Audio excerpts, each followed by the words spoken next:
Good evening and welcome everyone. I'm really pleased tonight to be welcoming Professor Liam Murphy from New York University School of Law. Liam Murphy is the Herbert Peter Freund Professor of Philosophy and Law.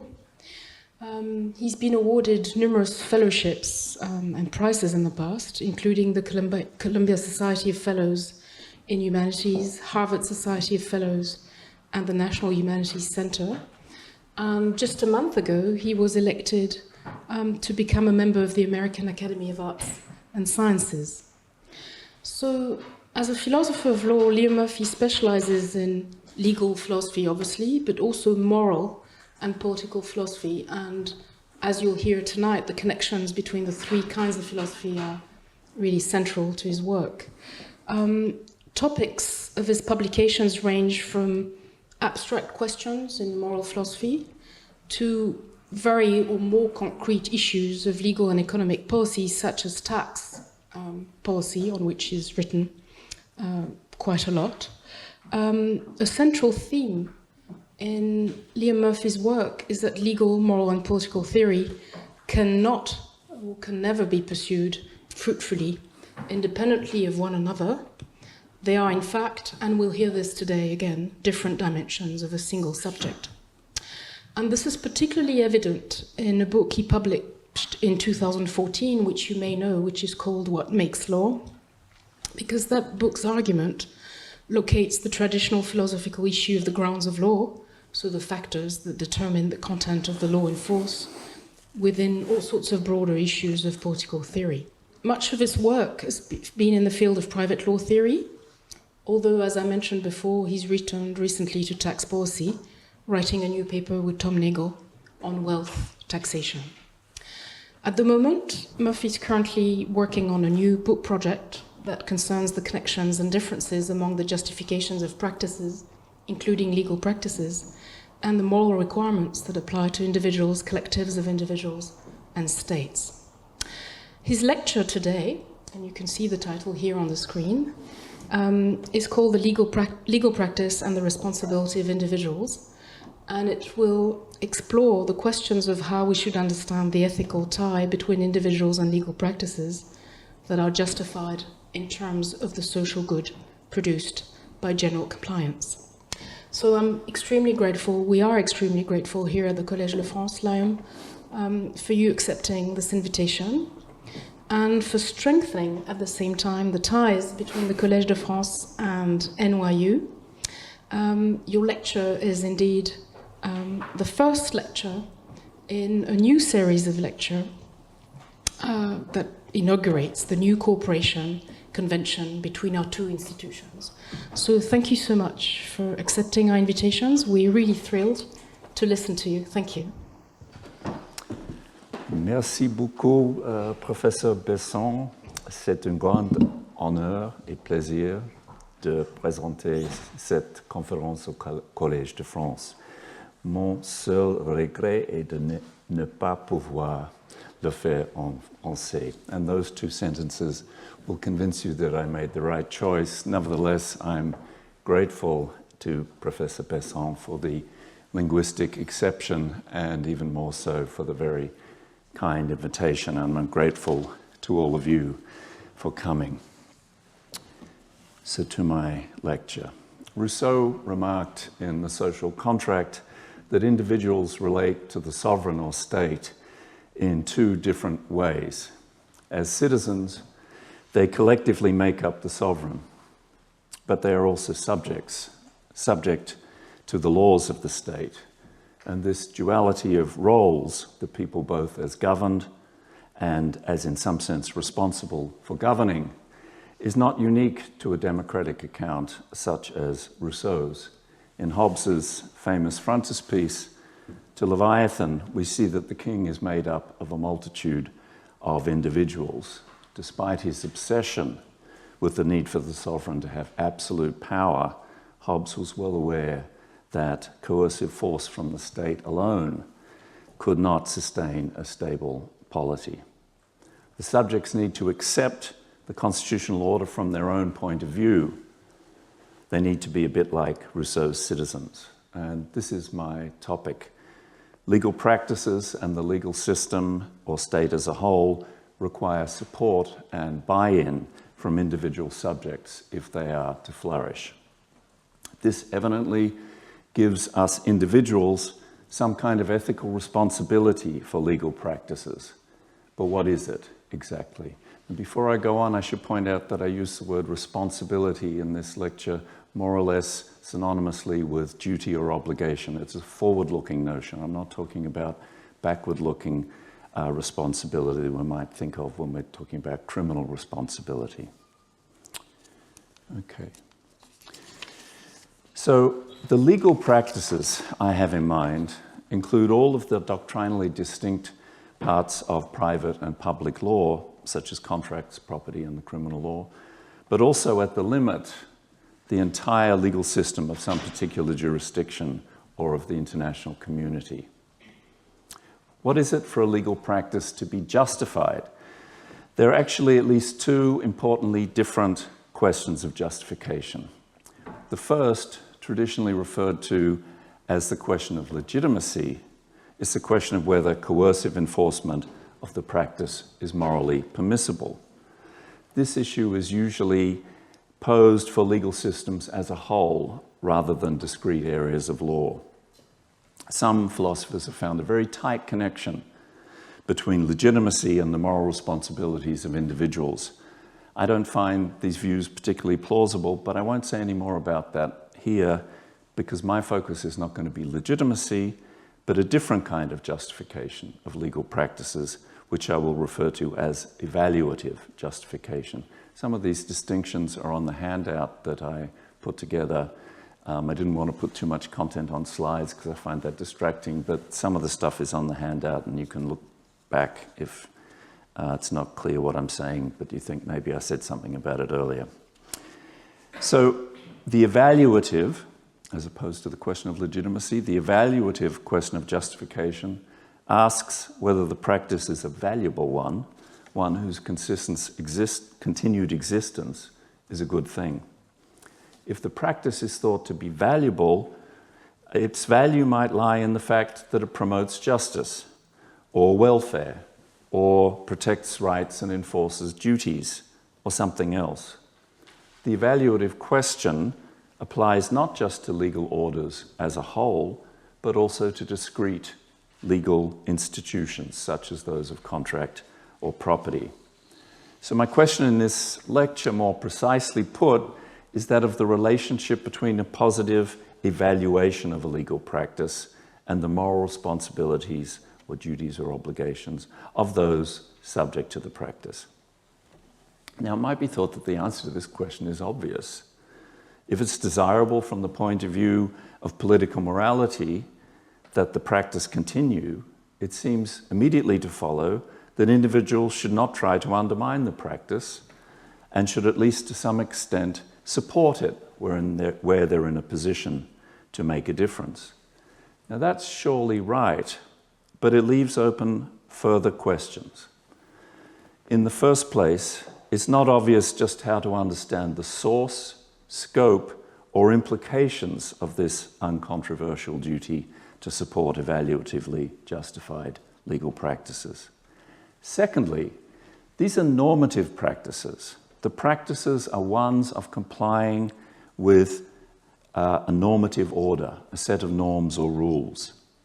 The rules of the normative order present themselves as giving duties to individuals.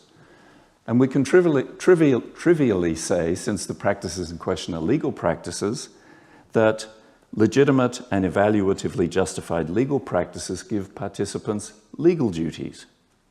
But it is not at all obvious that these legal duties are at the same time moral duties, that they give us participants genuine reasons for action.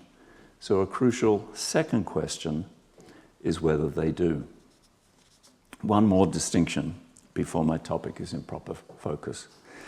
Justifications, by which I will from now on mean evaluative justifications of legal practices, divide into two main camps, which I will call the instrumental and the non-instrumental. The instrumental accounts see the practices as justified on account of their contributions to some good that is itself not necessarily reflected or even suggested in the rules, standards, or principles of the normative order that structures the practice.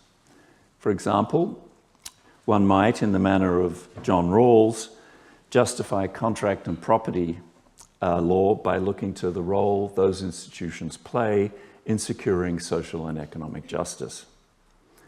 These institutions are clearly part of what Rawls calls the basic structure of society, and Rawls's way to evaluate the basic structure of society is to see if it secures his two principles of justice. But of course, the rules of contract and property law say almost nothing about social and economic justice, and nothing at all about John Rawls's two principles. That's just one example of an instrumental account. A much simpler instrumental account would evaluate contract law, for example, by looking to its contribution to aggregate welfare, or better, perhaps, to aggregate weighted welfare, where improving the position of those worse off is given greater weight.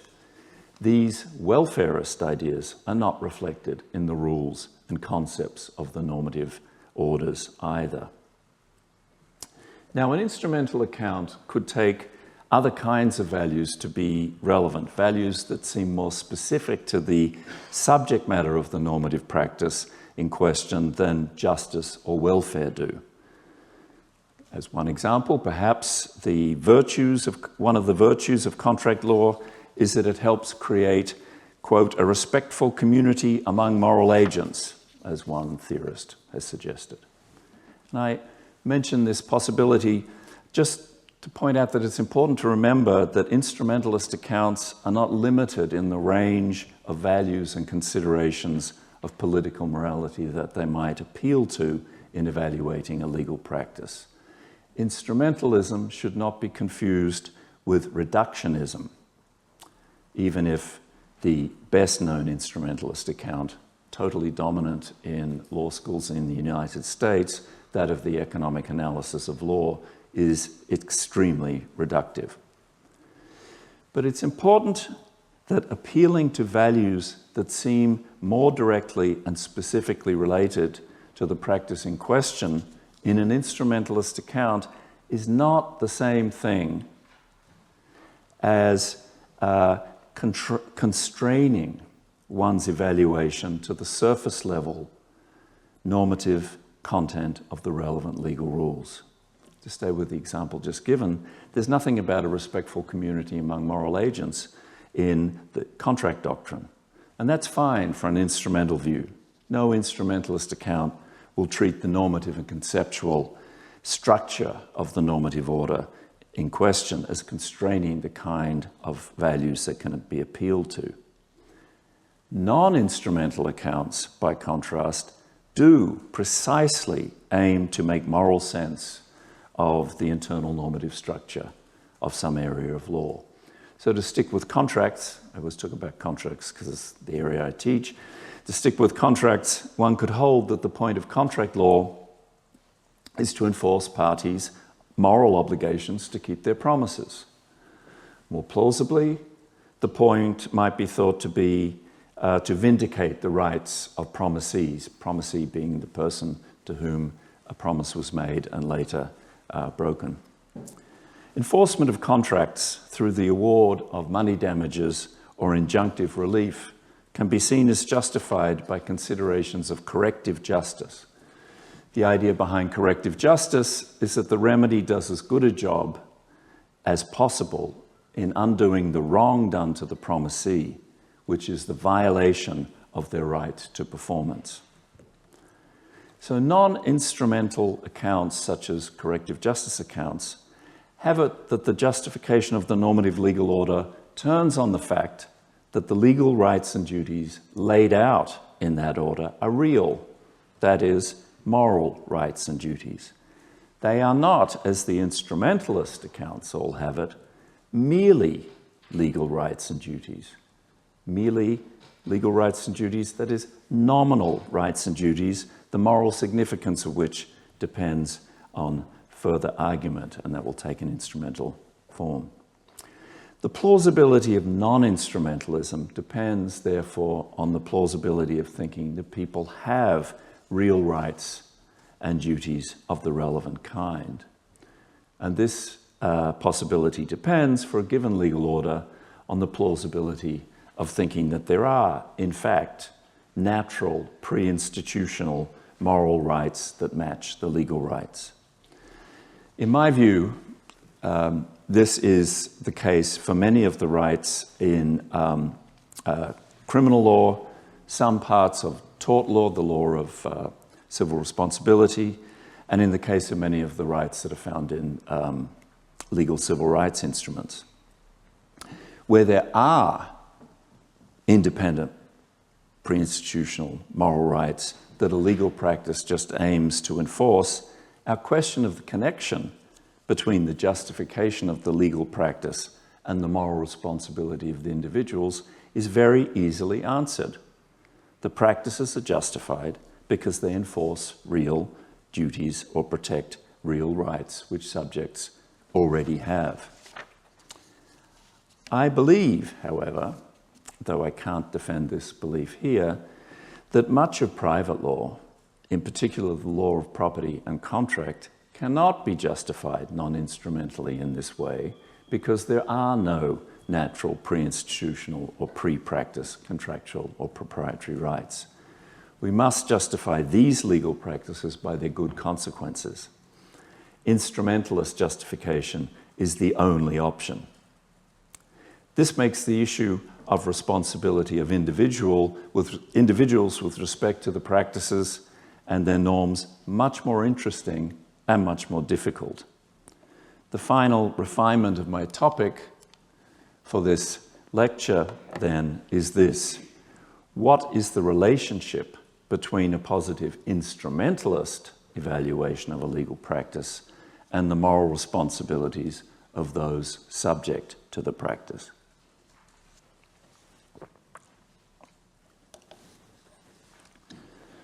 So let me restate where we are on the matter of the relationship between the justification, now limited to instrumental evaluative justification, of a legal practice and the moral responsibilities of individuals.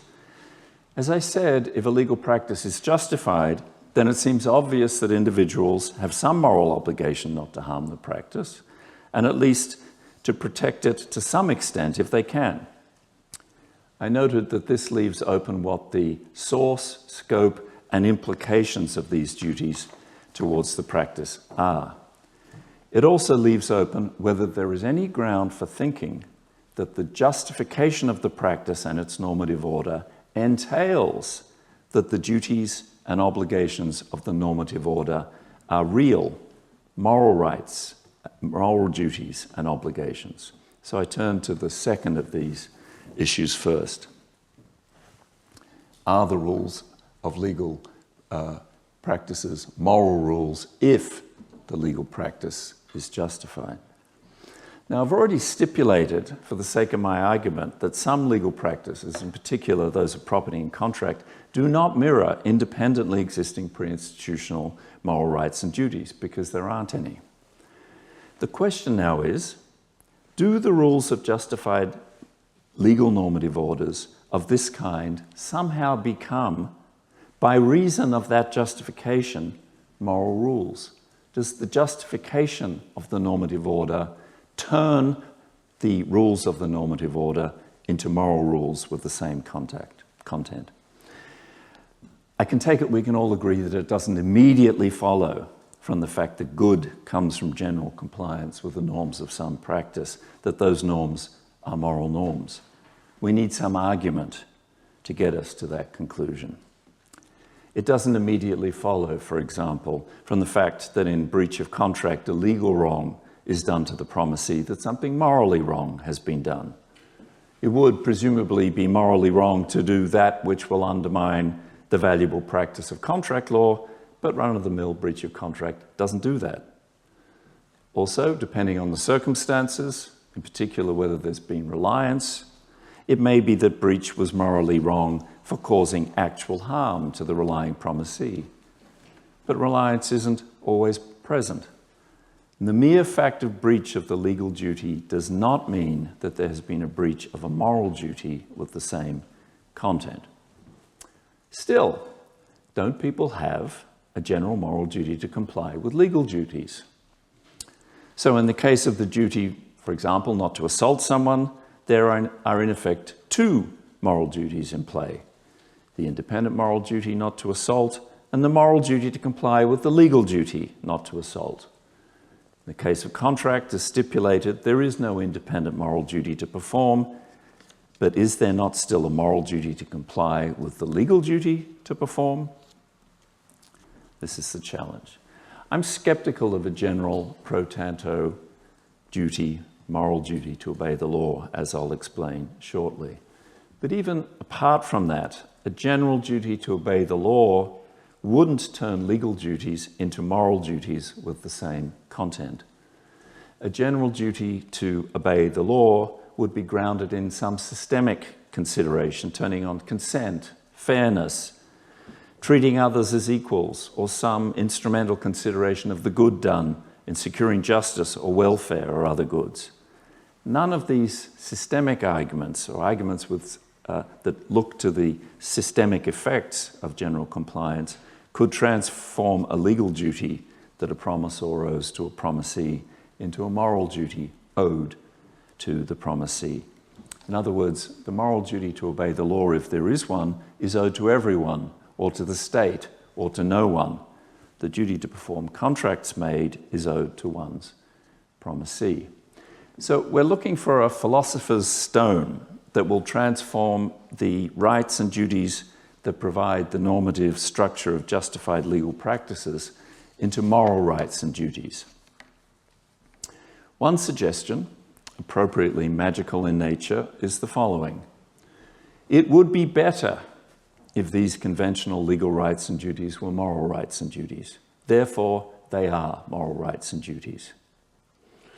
Now, it's not impossible to make sense of the idea that it would be better, instrumentally speaking, if the duties of justified legal practices were moral duties. If people believe that they are morally required to comply, that will presumably increase compliance, which is good, because a practice can only bring about good outcomes if it's generally complied with. And perhaps, though only perhaps, if legal duties are in fact moral duties, people are more likely to believe that they are moral duties and therefore more likely to comply. So far, so good. But my fundamental question is, does the fact that it would be good if the legal duties were moral duties support the proposition that they are? Joseph Raz is a prominent philosopher who has made this kind of argument, specifically for what he called normative powers, such as the power to give yourself an obligation by making a promise. Raz's case for believing that we have the power to promise is that it is desirable or good for us to have the power to promise. I believe that the same kind of thinking underlies the moral theory known as rule consequentialism, which has it that we have the moral duties that it would be for the best for us to believe that we have. I think this way of thinking mistakenly likens moral theory to legislation. Legislation or legislators can make legal duties, and we hope that they will make the best they can think of. If they are thinking instrumentally, they will create the legal duties, the enforcement of which will make things go best by some standard. But legislators are actually making law, and in a functioning state, the law will be enforced. Their thinking is not in any way hypothetical. The moral theorist, who reasons in a similar way, seems to be inferring from the premise that it would be good if it were, to the conclusion that it is. And I just can't persuade myself that this is a valid inference. As with all my stage setting, there's more to be said here. What I'm attempting to do in this first half of the lecture is explain briefly why the simpler and more direct ways of linking the justification of legal practices to the responsibilities of individuals that have been proposed all strike me as unacceptable, leaving us with what I think is a profoundly important and difficult question. Now, just one more possibility to mention and put aside before turning to the difficult question. Herbert Hart introduced the idea of acceptance of a rule or norm. In Hart's sense, I accept a legal rule just in case I treat it as providing me with a reason for action. I needn't believe that that reason is a moral reason. I might accept norms out of self-interest or a desire to conform. Now, it's fair to say that the norms of contract law are generally accepted in this sense in most places. Now, one might argue that though it doesn't immediately follow from the fact that a normative practice does good, that the rules of that practice are moral rules, nevertheless, when to that fact is added the further fact of general acceptance of the rules, the conclusion that they are moral rules does follow. So the thought is neither general acceptance alone nor beneficial consequences alone will transform the legal rules into moral rules, but the combination does. General acceptance of a harmful practice, such as some caste hierarchy, can't give the rules of that practice moral force, but the thought is general acceptance of an evaluatively justified practice can do this. One way to arrive at this position is via a certain kind of skepticism about objective morality. All we have are conventions, the thought might go, and as long as the convention is good, nothing more is needed to establish that the conventional rules are moral rules. Looking for anything beyond conventions that are good is some philosopher's pipe dream. This position, however, is incoherent since it appeals to an objective evaluation of the convention. And if it's grounded in skepticism about objective morality, it has no right to do that. To be consistent, the skeptical, all we have are conventions position would have to give the same moral force to the norms of the caste hierarchy as to, say, contract law. I'm going to leave that aside, but there is another way to understand the significance of the fact of general acceptance of the rules of a practice, and it's in terms of fairness. Isn't it unfair not to comply with the norms of a beneficial practice if others are generally complying? Wouldn't non-compliance amount to free riding? I think this is a serious argument, but if it is successful, it doesn't establish that the rules of the practice are moral rules. Like the argument from the duty to obey, it would establish only that it would be wrong not to comply with them. Okay, so there are no doubt other ways of arguing that the rules of justified legal practices are themselves moral rules. But I want to end discussion of the idea that the rights and duties of justified legal practices just are moral rights and duties by pointing out a peculiar implication of it. It is that if this position is correct, our moral rights and duties can be changed by legislation.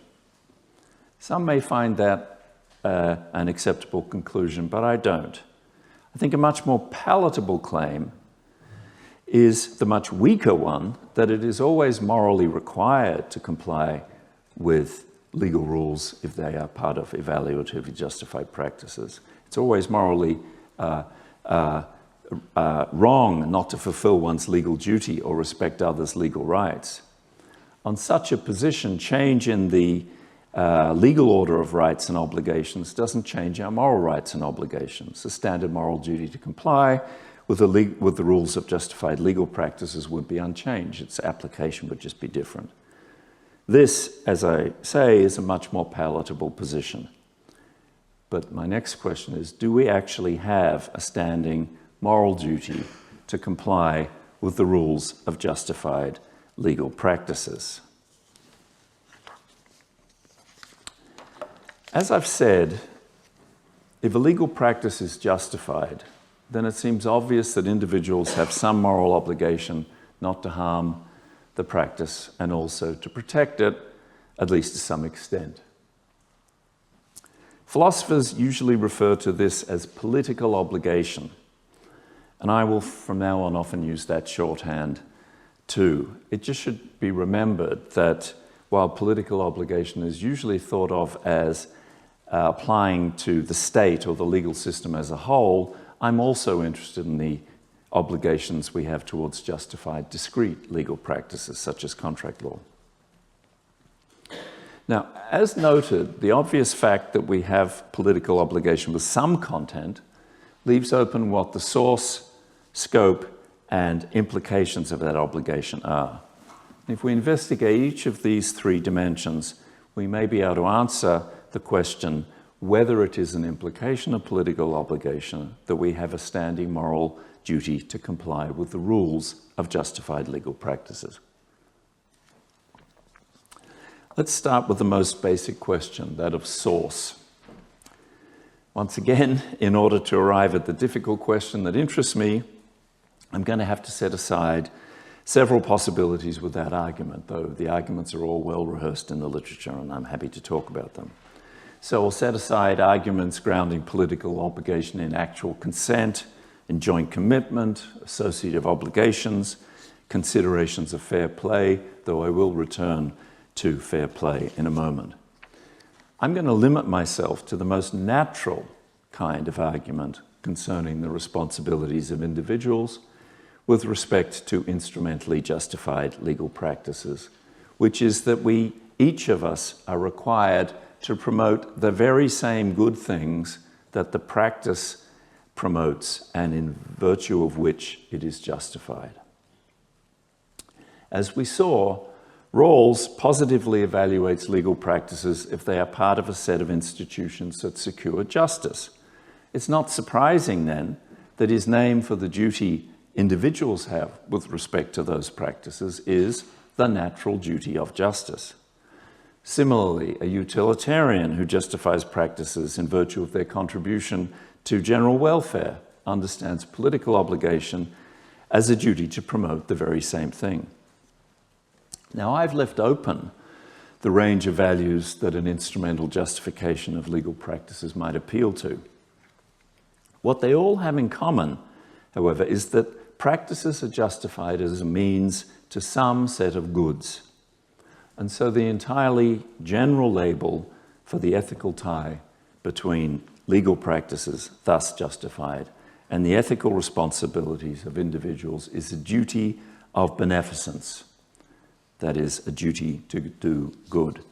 On this way of understanding the matter, Rawls's natural duty of justice is a duty of beneficence, where the good in view is that of social and economic justice.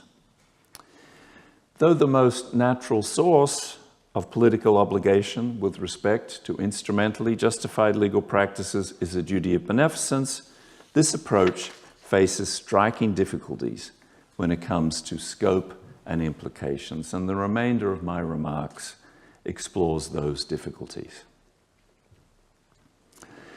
So let's turn now to scope and the question of whether the duty of beneficence implies a standing duty to comply with the rules of justified practices. The answer surely depends on who you are. Take the President of the United States. Non-compliance by this high state official, we know, in theory and currently in daily practice, can do catastrophic damage to a legal order. The same goes to somewhat lesser extents for other high state officials in all of the three branches of government. But let's stick with the president for now. In the case of the president, non-compliance is both very public and almost entirely immune to correction through enforcement mechanisms. It's tantamount to an attack on the legal system as a whole. It's true that particular acts of non-compliance by a president may sometimes do more good than harm in the case of genuine emergencies, for example, but these will truly be exceptional cases, and a general practical orientation of indifference to legal rules is a disaster. Similarly strong implications for compliance apply to states under international law. With relatively few legal subjects, non-compliance by any one of them can do harm, and non-compliance by the most powerful states can do very great harm. to the practice. Below the level of the president or the state, consider now publicly known institutional actors, such as prominent law firms or universities. This is not this is not a random example. Here too, non-compliance can be corrosive because publicly known, and the duty of beneficence will counsel more exact compliance with the law. It will also, and this is what's of very great contemporary importance in the US at the moment, it will also counsel refusal to submit to unlawful pressure from the state without a legal fight. The duty on prominent institutional actors to protect the legal order implies the duty to speak up and lawfully resist acts of official lawlessness. But now, consider an anonymous private citizen. Does my non-compliance almost always do more harm than good? Not at all. In fact, it commonly does no harm at all. Take, again, the case of breach of a purely executory contract. That's one where there's been no reliance on either side. The breach does no harm to the promisee, and it does no harm to the generally beneficial legal order of contract law. Or consider breach of some mala prohibita regulation, criminal regulation, general compliance with which does good, but a single compliance, again, won't do any harm. It's sometimes said that we should remember that non-compliance could set a bad example and lead others to fail to comply and so to harm. But unless you're the Archbishop of Canterbury or Taylor Swift, any single private individual is just not going to have these kinds of flow-on effects when they fail to comply. Now, as a reminder and to avoid misunderstanding, some legal rules enforce independently existing moral obligations. So non-compliance with those legal rules will be wrong for other reasons. Equally, as I've noted, sometimes non-compliance with a legal rule will harm particular others in a way that wouldn't have been possible without the rule, and so it will be wrong for that reason. But non-compliance by private individuals with legal duties that do not enforce independent moral duties will typically not cause any kind of systemic harm. It will not harm the justified practice in question. So does that mean that private individuals can simply ignore the law and tend only to their moral duties, including their duties not to harm others? Does it mean that there is no duty at all to comply with legal rules and the scope of political obligation is limited to a negative duty, not to go about actively undermining the practice, for example, by bribing judges? That just seems implausible, and for a very simple reason. If enough of us fail to comply, the practice will collapse or be sufficiently harmed that the good effects that justify it will no longer be achieved. We together would seem to be acting wrongly if we together stop complying. Surely this fact must have some implication for the responsibilities of individuals. Yet how are we to square that evident truth with the equally evident fact that any one of us ceasing to comply will have no effect on the health of the practice? This is one of the central puzzles raised by a beneficence-based account of political obligation. We can call it the problem of the one and the many. The issue of the one and the many crops up in many other contexts, most notably and pressingly in environmental contexts. If every human on the planet complied with some expert recommendations concerning what needs to be done with respect to greenhouse gas emissions, our prospects would be much better. But each person feels vividly that their own impact is minimal to non-existent. One conclusion to draw is that of Walter Sinnott Armstrong, who wrote, quote, "It is better to enjoy your Sunday driving while working to change the law so as to make it illegal for you to enjoy your Sunday driving." I assume he means make it illegal for you to drive, not illegal for you to enjoy. There's nothing inherently objectionable about the coercive enforcement of behaviour that's not morally required. That's the structure of Armstrong's example. You're morally permitted as an individual to drive, but the state is also morally permitted to prohibit you from driving. And there's nothing, as I say, objectionable about coercive enforcement of behaviour that's not morally required. It certainly applies to compliance with law. The legitimacy of enforcement doesn't depend on there being standing moral obligations to comply with the law. But there are limits to how much can be done with enforcement. As I've said, nothing can force the US president to comply with law, and even for the rest of us, general compliance can't realistically be the result solely of coercive enforcement. Voluntary compliance by very many people is essential for a stable legal order. And as I've already said, even Hobbes was aware of this. But even aside from that, there's a fundamental problem with the suggestion that each should go ahead and fail to comply, hoping somehow that all will be forced to comply by the government. Were we all to fail to comply, that would have very bad effects. Again, could that fact really have nothing to do with the question of how each should reason in their own case? Now, it's tempting at this point to think that we've just seen that we can't give an account of individual duties of compliance by appeal to beneficence only. Beneficence can explain why we should not work actively to undermine the system, but on its own, it's not going to give a satisfactory account of case-by-case compliance by individuals. Of the various deontological accounts of a duty to comply that I set aside to focus on beneficence, an appeal to fairness seems especially tempting in the context of the problem of the one and the many. Surely what's wrong with each thinking that it is great if others comply, but there's no reason for me to, is that it amounts to free riding, taking the benefits of cooperation while refusing to shoulder the burdens. Or perhaps better put, the issue here is not so much voluntary acceptance of benefits, but of leaving to others what we all have an obligation to do, shirking our responsibilities, in other words. There's plausibility to this line of thought. The objection could be put like this. Here we all are complying so that the practice doesn't collapse.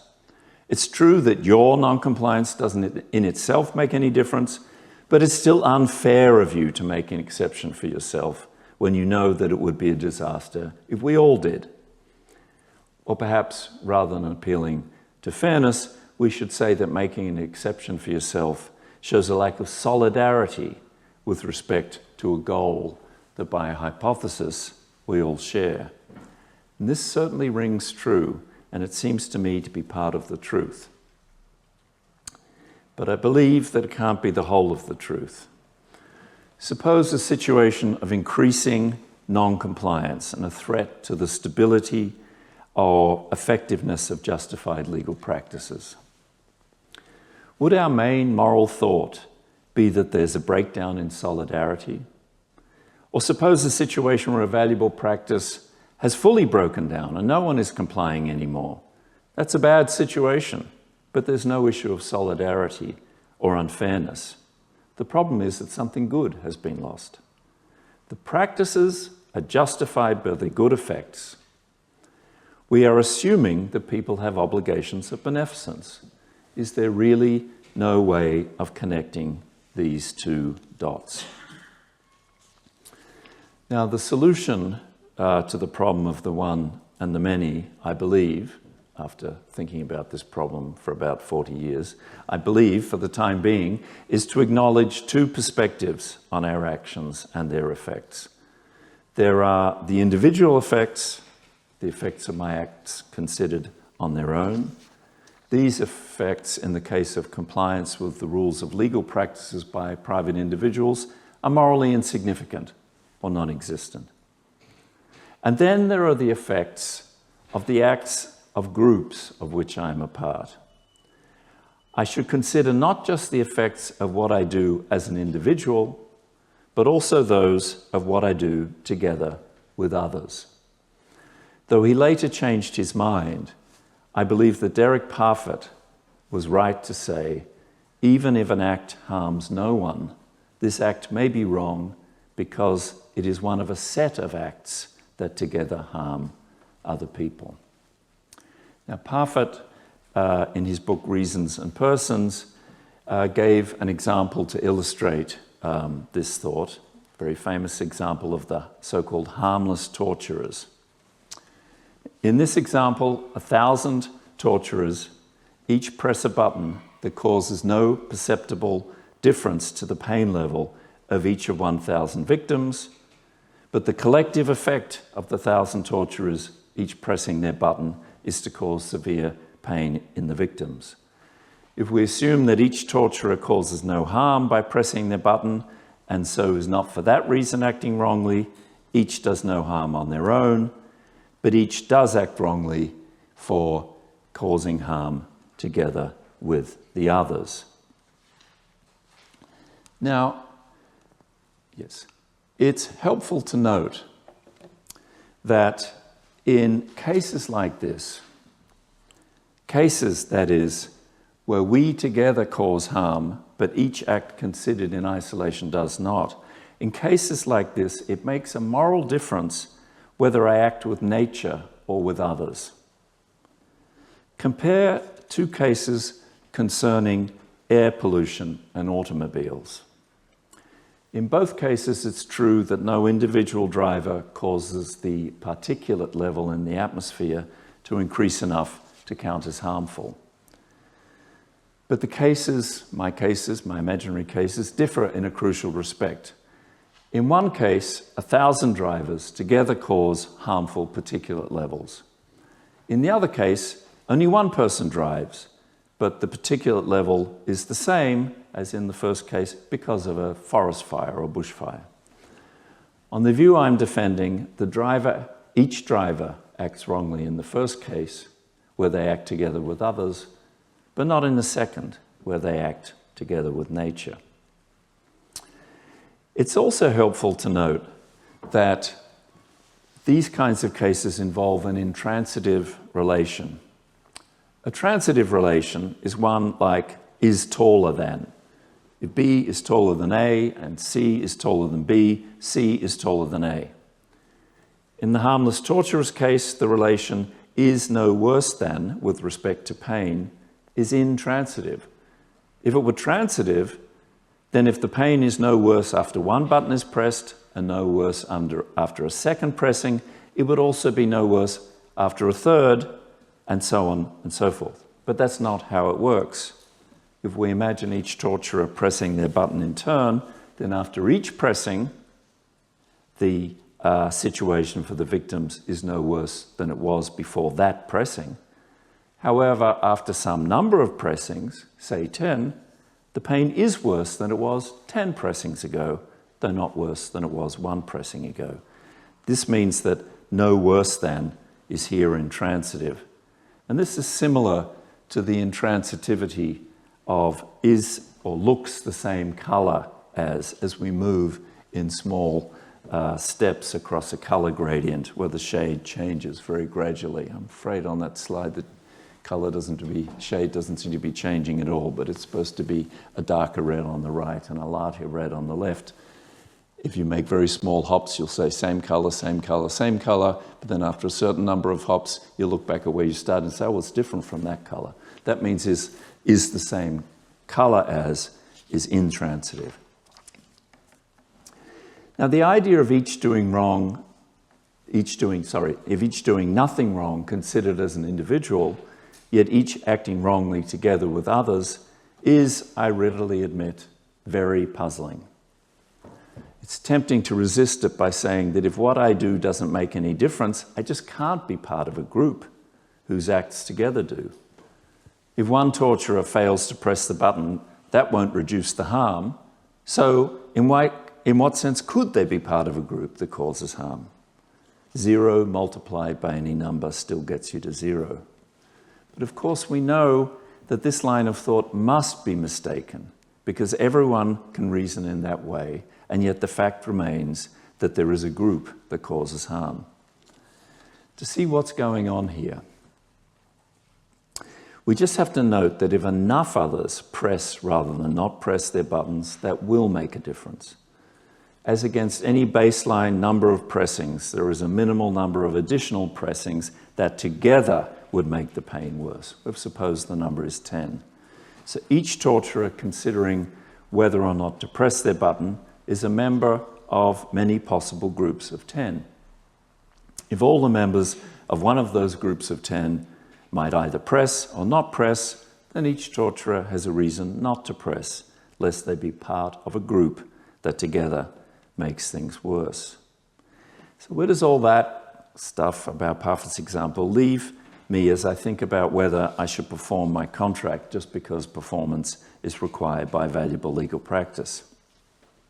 I'm part of many groups large enough that non-compliance rather than compliance by all the group's members would harm the practice. But non-compliance by all the members of any one of these groups doesn't currently seem to be very likely. It seems unlikely that if I fail to comply, I'll be part of a group that together does harm. This is in part because legal enforcement of contract and the role of reputational sanctions are generally sufficient to motivate or compel compliance. The same goes for mala prohibita, criminal offences, and many other examples. But in a different context, where enforcement and informal sanctions are not as effective, it may well be very different.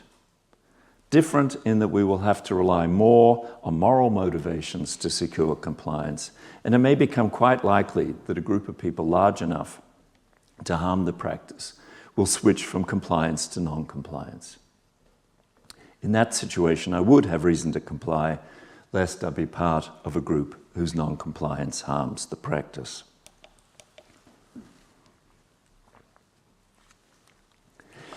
Okay, so much for the problem of the one and the many as it applies to political obligation grounded in beneficence. I turn now to some implications of understanding political obligation in this way. Most dramatically, if we have responsibilities with respect to legal practices because of the good they do, we have to accept that we have quite general responsibility to make things go better on whatever account of better you prefer. It would be odd to care about legal practices as a means to good things, but not care about other ways of making things better, such as giving up time and money, working to make legal and other social practices better, and so on. We tend to think about legal obligation as basic, inescapable. Doing good for people in general, by contrast, tends to be regarded as optional. We can't say that if our obligation to comply with law, to the extent that we have one, is grounded in a requirement that we do good for people in general. So that's a very important implication of understanding political obligation in terms of beneficence. And once you see it, two issues of limits immediately arise. If my duty is to benefit people, whom do I have to benefit? If we understand political obligation in terms of beneficence, can we restrict its scope to our own country, our own jurisdiction? It actually seems hard to do that. My colleague Jeremy Waldron discusses the example of the French government instructing the Secret Service agents who did this to the Greenpeace ship, the Rainbow Warrior, in Auckland Harbour in 1985. The French government instructed the frogmen who did this to perjure themselves in New Zealand courts. And the point of Waldron's example is to bring out an intuition, the intuition being that we have duties at least not to undermine justified legal practices in other countries. If this global duty with respect to legal practices is explained in terms of beneficence, then it follows that we have at least some obligations of beneficence to everyone, everywhere. Which brings me to the second issue of limits, that of demands. If I have a duty to promote the good everywhere, how much sacrifice am I required to sustain? Act utilitarianism that's a theory which holds, in effect, that beneficence is all there is to morality. Act utilitarianism is maximally demanding.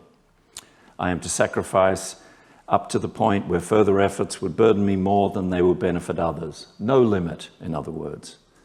I think almost nobody over the age of 25 believes this, but it is actually difficult to describe a more reasonable duty of beneficence. Reasonable in the sense of not being obviously absurdly demanding. I myself have suggested that the issue of the demands of beneficence should be understood in terms of shared responsibility. We should understand the duty of beneficence as a collective duty, with each bound to bear the burdens that they would bear if everyone were complying. Several other suggestions have been made. For example, that sacrifice for the sake of making things go better is required up to the point where one's ability to live a minimally decent life is threatened. All suggestions, including or perhaps especially my own, are subject to objection. But I want to notice a very important fact about all possible duties of beneficence. Whether you're required to maximize the good, as act utilitarianism requires, or shoulder only your fair share of the burden, or benefit up to some fixed level of sacrifice, however the duty is specified, it seems that we will never, in fact, be in a position to know whether we have complied with it. We will never be in a position to know all the relevant facts. I'm supposed to make the world go best. How do I know what to do that? I don't have all the relevant facts. The facts in question include, of course, those concerning the effective means to the end of promoting justice or welfare or some other goods. But in any context where the problem of the one and the many is present, we also need to know facts about whether we are possibly members of some group that will together do good or harm. And on some solutions to the problem of demands, further facts are required, such as on the view I've defended, the counterfactual level of sacrifice I would have to sustain if everyone were complying. For a duty to have any plausibility, it must be possible for it to guide our action. Ought implies can. Since we can't know all the relevant facts, compliance relative to the facts would be possible only as a matter of luck. This suggests that duties of beneficence should be understood so that we comply with them if we are complying relative to the evidence that it is reasonable to expect us to acquire. This seems headed in the right direction. Compliance now seems to be possible. I only have to comply given the evidence or given the evidence that I reasonably should have. But the direction we're heading in is away from a perfect duty of beneficence to an imperfect one. A perfect duty, such as a duty not to assault another, tells you what to do case by case. If there are no countervailing considerations, you should not assault on no occasion. An imperfect duty, such as Kant's imperfect duty of beneficence, requires you not to act in a certain way, case by case, but to have a certain end or goal. Having a goal or end leaves to your discretion just how to fulfill or be true to it, case by case. The consequentialist tradition in ethics, which includes the various less demanding accounts of beneficence I've mentioned, recommends a perfect duty of beneficence. But as I've just noted, the only plausible way to interpret a perfect duty of beneficence such that it's actually action guiding and we have a chance of complying with it is to relativize compliance to evidence that it's reasonable to expect a person to collect. And the introduction of this reasonableness standard introduces a role for discretion. There'll be many ways to act so that you comply relative to the evidence you reasonably should have, and it's up to you to choose among them. And if that's what the only plausible perfect duty looks like, if it has to be qualified in that way, It seems to me simpler and more accurate to say that we are actually dealing here with an imperfect duty. It is a duty to have the goal of promoting good outcomes up to some level of sacrifice, along with the goal of remaining reasonably well informed about how to achieve that goal.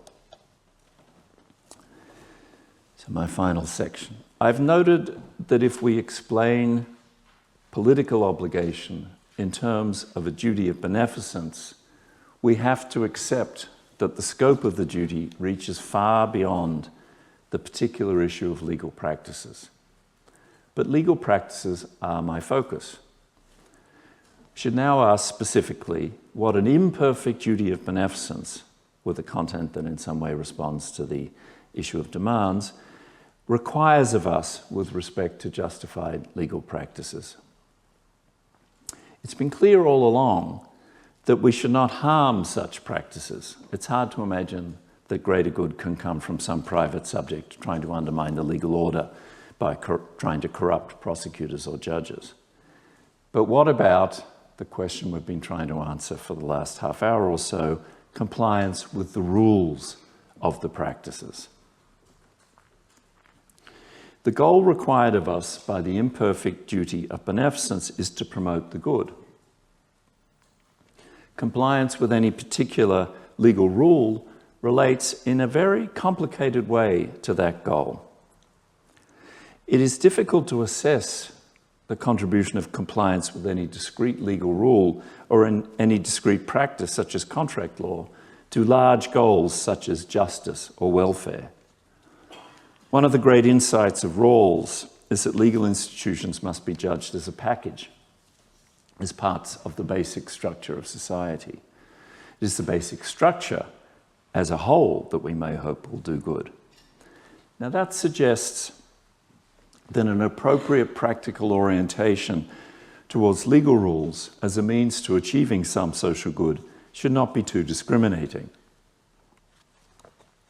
Obviously unjust laws, such as those that are obviously discriminatory or rights violating, can be recognized and left aside as a separate category.